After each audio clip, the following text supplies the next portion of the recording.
शक्ति, तुम इस समय? तुमसे मिलने का उचित समय यही है शिव संगिनी शक्ति स्वरूपा सती। कारण कि तुम्हारे पति तो गणों के साथ विश्व भ्रमण पर गए हैं। क्यों प्रकट हुई हो तुम? इस प्रश्न का उत्तर तुमसे अज्ञात नहीं सती। शक्ति स्वरूपा सती को निराशा शोभा नहीं देती। इस निराशा का कारण तुम भली भांति जानती हो। श्री महागणेश की इच्छा अनुसार तुम अगले मानवीय जन्म में ही उनकी माता बनने का गौरवपूर्ण सम्मान प्राप्त कर सकोगी। तो अब इस जीवन का शेष उद्देश्य क्या रह गया है? शिव संगिनी सती, क्या तुम्हें इस प्रश्न का उत्तर ज्ञात नहीं? जानकर भी जानने की इच्छुक नहीं हूँ। जानना तो होगा ही सती, क्योंकि तुम्हारा ये प्रश्न शीघ्र ही उत्तर के रूप में तुम्हारे सन्मुख प्रकट होने वाला है।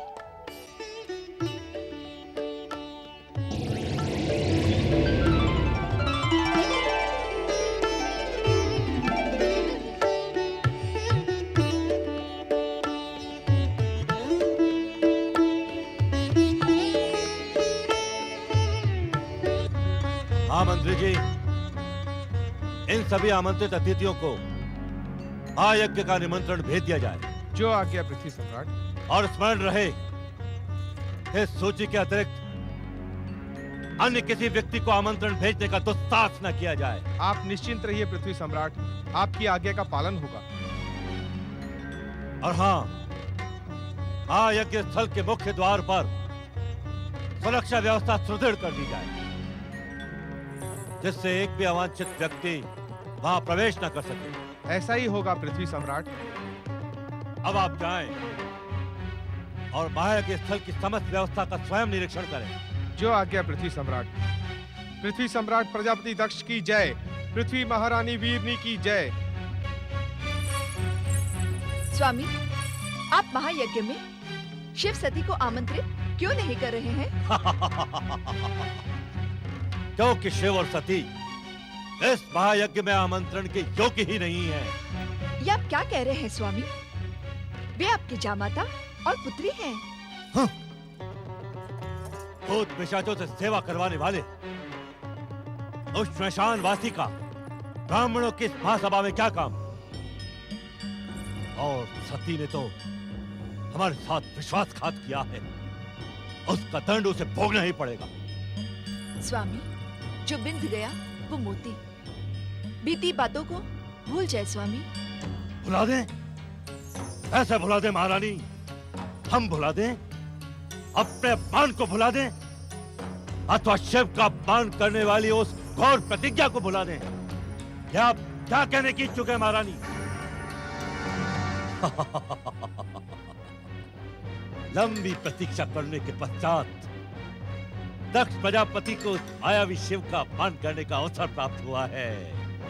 स्वामी, शिव सती के विरुद्ध ये निर्णय उचित नहीं है।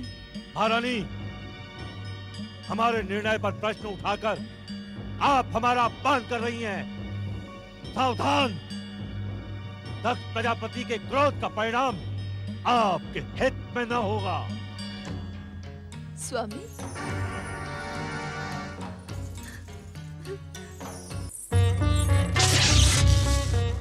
नारायण नारायण। प्रणाम भैया दक्ष, प्रणाम। कहीं तुम्हें उस मायावी शिव ने तो नहीं भेजा है नारद?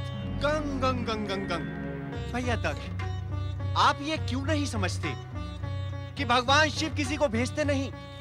अभी तो इस संसार में जो भी कुछ घटता है वो शिव इच्छा से ही घटता है। अच्छा अच्छा अच्छा, अर्थात हमारे महायज्ञ में हमने उसे आमंत्रित नहीं किया है और उसके घोर अपमान की योजना बनाई है, वो भी उसी की इच्छा है। ये शिव इच्छा नहीं, शिव लीला है, जिसका अर्थ आप कदापि नहीं समझ सकते। तुम जैसे चाटुकारों ने शिव को देवता बना दिया है नारद। मुझे तो श्मशान में वास करने वाला और भूत पिशाचों से सेवा करवाने वाला किसी योग्य दिखता ही नहीं। यदि नेत्रों पर क्रोध एवं अहंकार का आवरण पड़ा हो तो किसी भी व्यक्ति को उसकी योग्यता दिखाई ही नहीं पड़ेगी। नारायण नारायण। नारद, फिर क्रोध को जागृत करने का दुस्साहस न करो, अन्यथा परिणाम तुम्हारे हित में न होगा। नारायण नारायण, परिणाम के भय से ये नारद अपना जन कल्याण का कार्य नहीं छोड़ सकता भैया दक्ष। नारद, मैं तुम्हारी जन कल्याण की भावना से भली भांति परिचित हूं। यदि दक्ष महल में तुम्हारा जन कल्याण पूर्ण हो गया हो तो शीघ्र यहां से प्रस्थान कर जाओ। नारायण नारायण, काम, क्रोध, मोह, लोभ और अहंकार के इस भयानक वातावरण में नारद की एक क्षण भी रुकने की इच्छा नहीं है भैया दक्ष। किंतु आप मेरे भ्राता हैं, इसीलिए आपको दो बातों का स्मरण कराना, दो महत्वपूर्ण बातों का मेरा कर्तव्य है।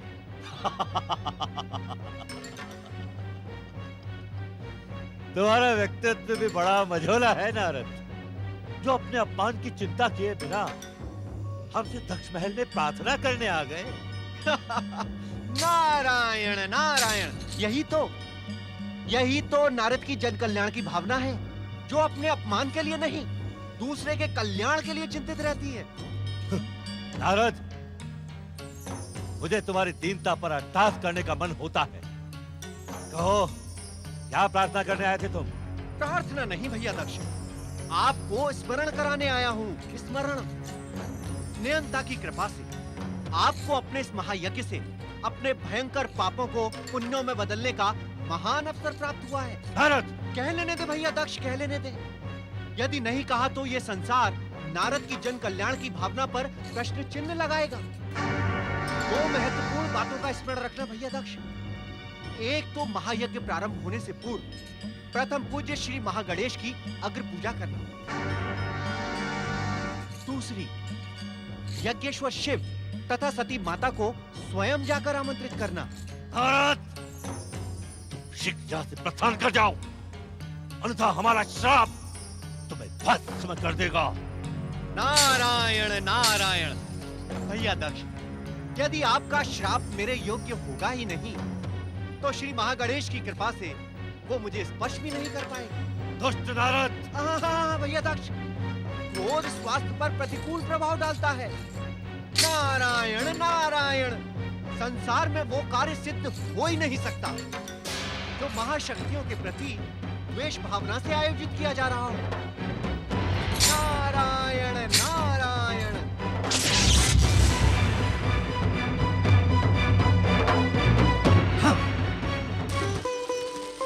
ओम महागणेशाय नमः स्वाहा। ओम महागणेशाय नमः स्वाहा। ओम महागणेशाय नमः स्वाहा। ओम महागणेशाय नमः स्वाहा। स्वामी, मेरी बात सुनिए स्वामी। आज मैं अत्यंत प्रसन्न हूँ।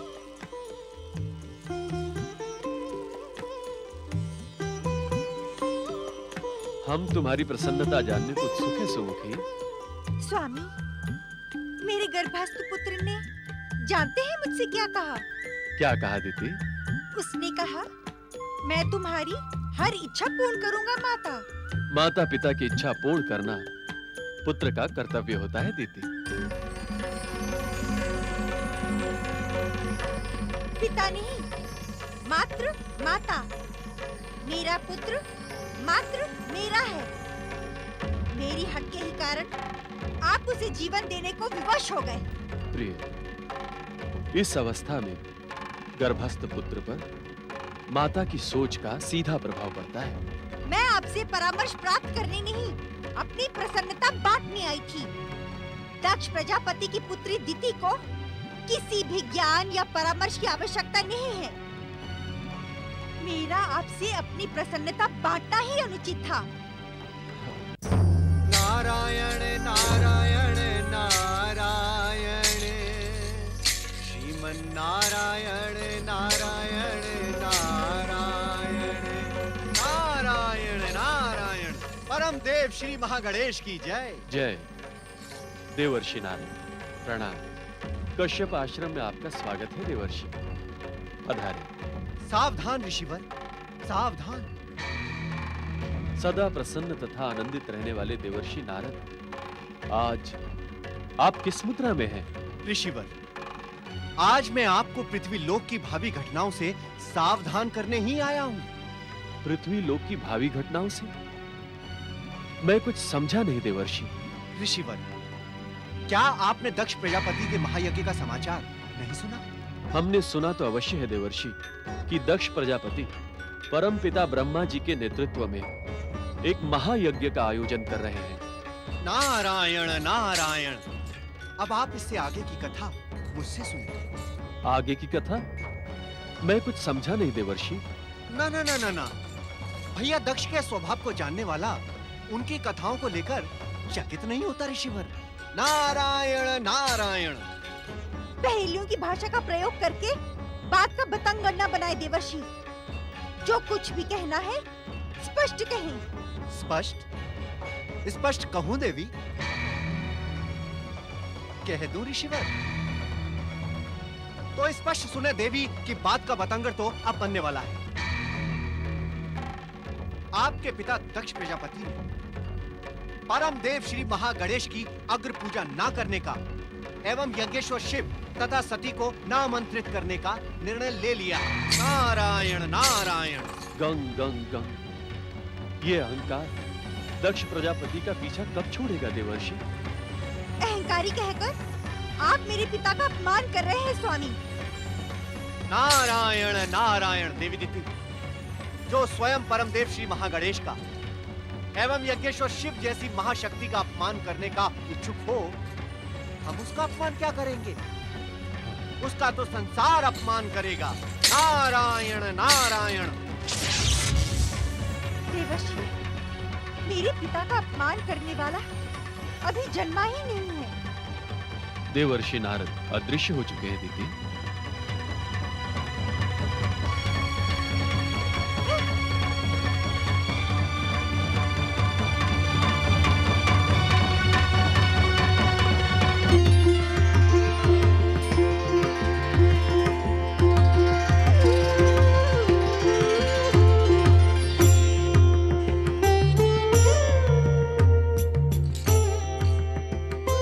दक्ष के व्यवहार को देखकर इतना उत्तेजित होना आपको शोभा नहीं देता देवर्षि नारद। नारायण नारायण।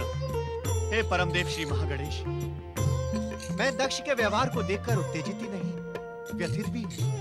देवर्षि, ये तो अहंकार का स्वभाव है, जो अपने सम्मुख किसी की गरिमा को स्वीकार नहीं करता। अर्थात प्रभु? अर्थात दूसरे की गरिमा तथा प्रभुता को स्वीकारने वाला कभी अहंकारी हो ही नहीं सकता।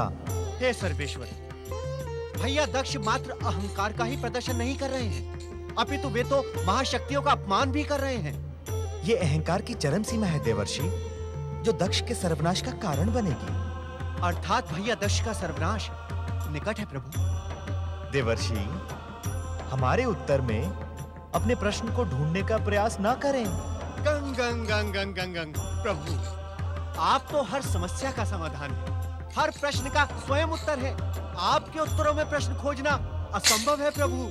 किंतु मैं... चतुर नारद, दक्ष का महायज्ञ होगा, अवश्य होगा, और इसका परिणाम इस बात का प्रमाण होगा कि हमारी अग्र पूजा ना करने का क्या परिणाम होता है। अर्थात प्रथम पूज्य श्री महागणेश, इस यज्ञ में ऐसा कुछ घटने वाला है जिसकी कल्पना भी नहीं की जा सकती। हमारी अग्र पूजा ना करके तथा यज्ञेश्वर शिव का अपमान करने के कारण दक्ष को महागणेश के क्रोध तथा शिव शक्ति का ज्ञान हो जाएगा। किंतु प्रभु, भैया दक्ष ने तो शिव शक्ति विवाह में भी आपकी अग्र पूजा नहीं की थी। उसका दंड भी आज दक्ष को भोगना ही पड़ेगा। तो क्या आज शिव शक्ति विवाह में? जिज्ञासा में ही सब कुछ जान लेने के स्थान पर आप स्वयं जाकर घटनाओं के साक्षी बनिए नारद।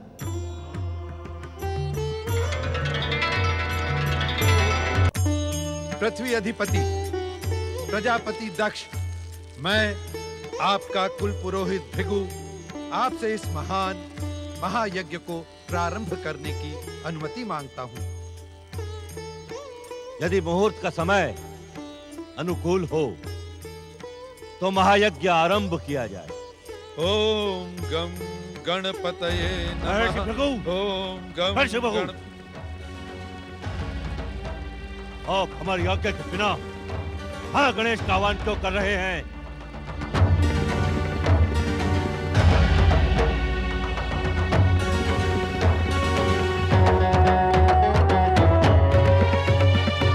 श्री महागणेश की अग्र पूजा विधि का निश्चित विधान है।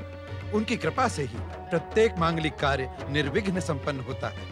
आप भली भांति जानते हैं ऋषिवर, कि इस पृथ्वी लोक पर वही विधि का विधान निश्चित होता है जो पृथ्वी सम्राट दक्ष प्रजापति की इच्छा हो।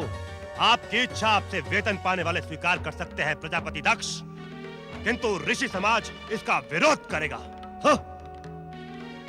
पृथ्वी सम्राट दक्ष प्रजापति और कुल पुरोहित के मध्य हो रही वार्ता में आप हस्तक्षेप न करें महर्षि दधीची। ये हमारा व्यक्तिगत विषय है। नहीं, परम पूज्य श्री महागणेश की अग्र पूजा किसी का भी व्यक्तिगत विषय नहीं है। श्री महागणेश की अग्र पूजा परंपरा ही नहीं, सृष्टि का अटल नियम है। किंतु जब हम श्री गणेश को अपना इष्ट ही नहीं मानते तो उनकी अग्र पूजा क्यों करें?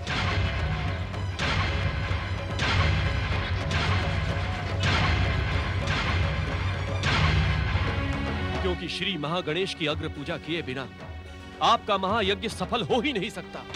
श्री महागणेश को प्रसन्न किए बिना आप अपने इष्ट देव को प्रसन्न कर ही नहीं सकते। इस बात का निर्णय महायज्ञ के समापन पर हो जाएगा। हम महागणेश की पूजा किए बिना ही इस महायज्ञ को सफल करके दिखाएंगे। सावधान, सावधान प्रजापति दक्ष, सावधान। श्री महागणेश के क्रोध को जगाने का परिणाम आपके हित में ना होगा।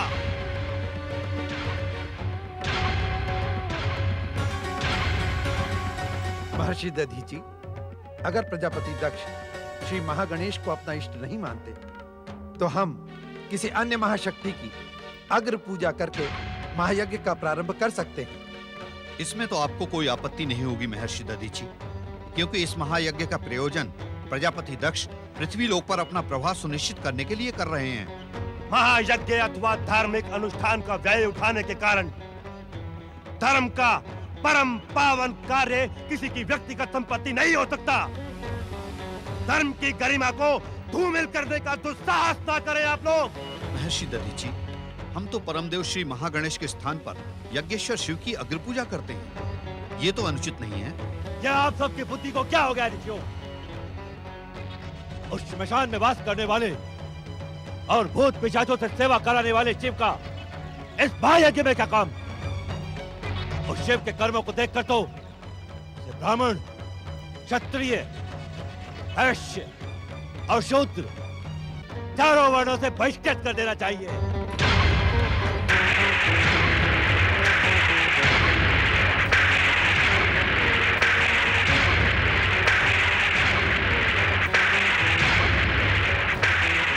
दुष्ट बुद्धि दक्ष, तेरा अभिमान यज्ञेश्वर शिव को वर्ण और यज्ञों से बहिष्कृत करने का दुस्साहस कर रहा है। हाँ, हाँ, हाँ। मैं उस श्मशान में वास करने वाले शिव को चारों वर्णों और यज्ञों से बहिष्कृत करने की घोषणा करता हूँ। तो तू कौन सा बहुत बड़ा तेजस्वी है तो तेरी घोषणा का यज्ञेश्वर शिव पर प्रभाव पड़ेगा? इस महायज्ञ में उपस्थित सभी ऋषिगण सुने, श्री महागणेश और यज्ञेश्वर शिव का अपमान करने वाले दुष्ट का मुख देखना भी पाप है।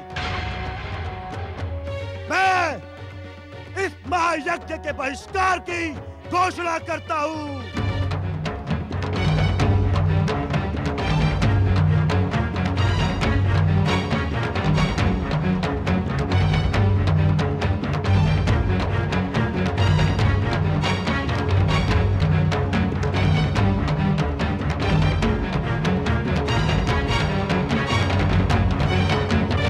दधीची, आपके बहिष्कार के पश्चात भी मेरे यजमान प्रजापति दक्ष का ये महायज्ञ अवश्य पूर्ण होगा। दक्षिणा के लोभ में परंपराओं और विधि के अटल विधान का विरोध करने वाले भृगु, आज तुम ब्राह्मण जाति पे कलंक सिद्ध हुए। तुम और तुम्हारा अनुसरण करने वाले ब्राह्मण सदा सदा ब्रह्म राक्षस बनकर भटकते रहोगे। तुम्हें मुक्ति कभी नहीं मिलेगी, कभी नहीं।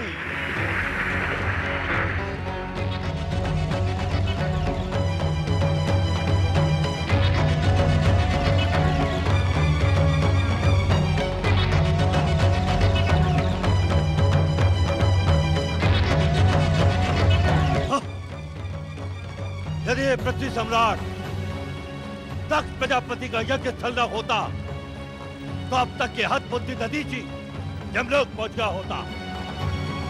महर्षि भृगु,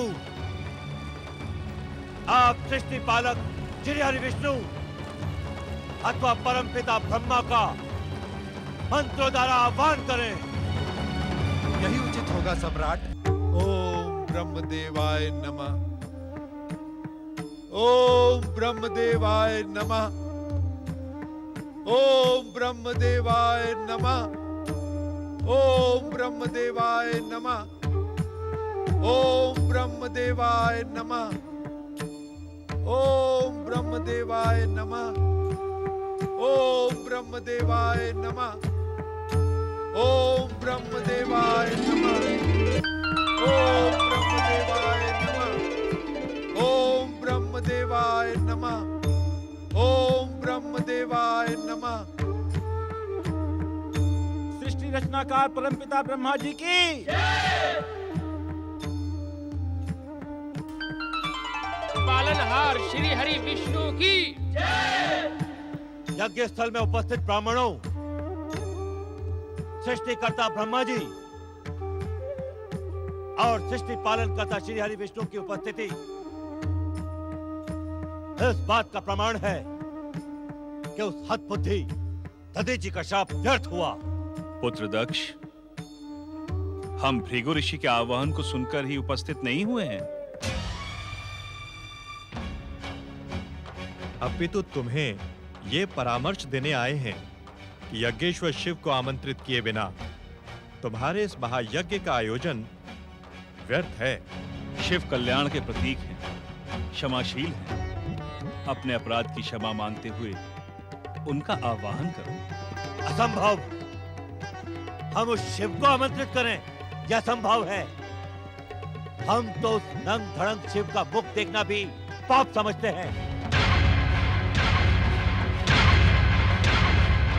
विनाश काले विपरीत बुद्धि। शिव कोप को जगाने का परिणाम तुम्हारा अंत होगा दक्ष। दंड तो हम भी तुम्हें दे सकते हैं, परंतु उस दंड से तुम्हारा अहंकार नहीं टूटेगा। तुम्हें महादेव की शक्ति का ज्ञान नहीं होगा। इस कारण हम अब उस अवसर की प्रतीक्षा करेंगे।